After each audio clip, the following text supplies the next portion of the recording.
और उन्होंने कहा है कि मिल के इस पे चर्चा होनी चाहिए। हाँ, मैं पूरी तरह से सहमत हूँ और मेरे ख्याल से सब सहमत हैं। सरकार ने भी कहा हम सबको डिस्कस करना चाहिए और एक एक्शन प्लान बनना चाहिए। बहुत हो गया है और बहुत हर साल बढ़ते जा रहा है और हम बाकी सारे टॉपिक्स डिस्कस करते हैं, हमको ये डिस्कस करना चाहिए और इसमें से कुछ ठोस निकलना भी चाहिए। सिर्फ बातचीत ही नहीं, अगर सरकार एक अच्छा एक्शन प्लान बनाए, उसको पुश करे तो बहुत अच्छा है। सरकार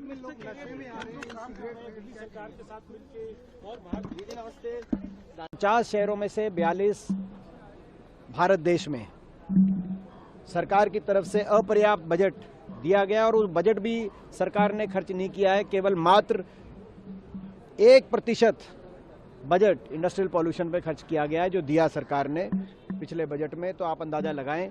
तो ऐसे में हम ये बार बार बात उठा रहे थे, तो हम पूरे क्षेत्र की तरफ से, हरियाणा और पूरे प्रदेश की तरफ से, हरियाणा और एनसीआर की तरफ से धन्यवाद करते हैं कि नेता प्रतिपक्ष राहुल जी ने इस बात को मुखरता से उठाया है। हम उम्मीद करेंगे कि सरकार इस पर अगले हफ्ते चर्चा कराए, व्यापक चर्चा से इसके समाधान के बारे में सभी दलों में सरसम्मति बने।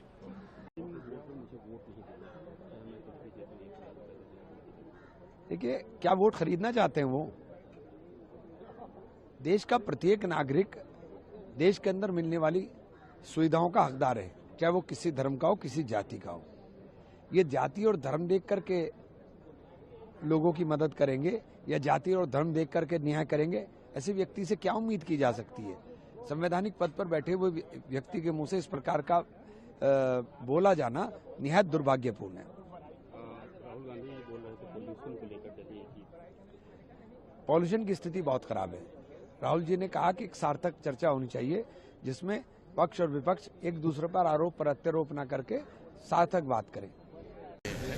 ऐसे व्यक्ति को जिनको के नियम और कायदे कानून ही मालूम नहीं, वह आरोप लगा रहे हैं। आरोप लगाना है तो उसका कोई पुष्टि तो करेगा ना।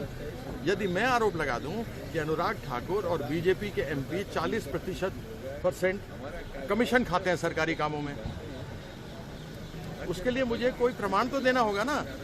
प्रमाण मेरे पास है नहीं, मुझे मालूम है खाते हैं, लेकिन प्रमाण मेरे पास है नहीं, तो मैं क्या करूं? तो ऐसी परिस्थिति में कोई आदमी, एक जिम्मेवार व्यक्ति को बात करना चाहिए।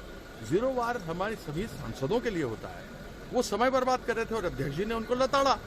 अब तो लिखित शिकायत दे दी है सर। हाँ, और तो कठोर कार्रवाई की मांग की। उठाए क्यों नहीं? किसने किया? किसी का भी नाम ले लो। टीएमसी किसी का नाम नहीं तो कौन? नाम तो लो। मैं भी बोल दूं कि बीजेपी के एमपी 40% लेते हैं, कमीशन खाते हैं ये सरकारी कामों में। तो जिस तरह से आपका नाम तो लेके कयास लगा जाए, आप हर जांच के लिए तैयार हैं सर? क्या आप फालतू बकवास कर रहे हो? आपका नाम मैं केस कर दूंगा।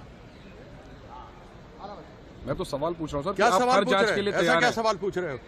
बात यह है, किसी पर भी आरोप लगाए जाते हैं, लोकसभा में नियम कायदे कानून बने हुए हैं। आपको पहले लिख करके देना है स्पीकर को, आपने प्रमाण देना है, उसके बाद आप किसी के ऊपर आरोप उठा सकते हो। ऐसे नहीं उठा सकते हो।